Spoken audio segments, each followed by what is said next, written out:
Wala na po.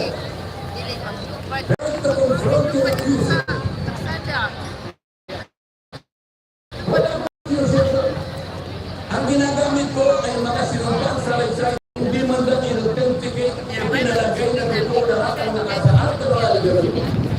Anong gagawin ng isang tao sa harap ng ganito na walang rule of law at walang due process?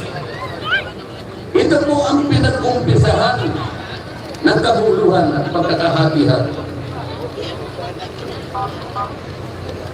Sa kagustuhan po nila na mausig ang dating Pangulo, ayaw po nilang pumunta sa korte, ayaw nilang pumunta sa piskal. Ano po ba ang sinasabi ng mga desisyon ng Korte Suprema? Kapag napatunayan nyo ang isang tao ay maaaring nakagawa ng kahit anong paglabag sa lahat ng batas, anumang batas, dalhin ninyo sa piskalya, dalhin ninyo sa korte. Yun ang tamang paraan. That is the rule of law. Ngunit bakit? Bakit kayong kuwarto ang gumagawa? Ang kuwarto ay hindi piskal. Ang kuwarto ay hindi korte. Nagkukunwa lang ng korte. Yung mga chairman ng apat na komite doon, wala ni isang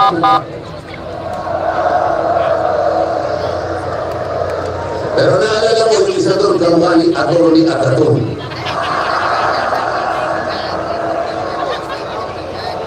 So sa halip na ang unahin ay yung kapakanan ng mga Kasalukuyan po tayo dito sa SRP, Cebu City, Cebu. Distrito po ng Cebu City, Cebu. South Road Properties, SRP, Cebu City. Libo-libong tao po ang gumalo. Pangalawa, tinawag po nila ang pangalawang Pangulo sa dalawang pagkakataon. Una po, nung magpipresent siya ng budget.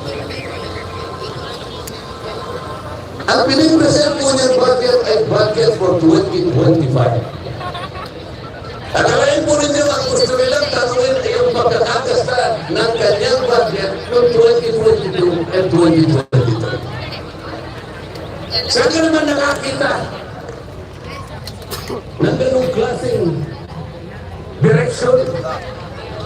2025 ang dapat pag-usapan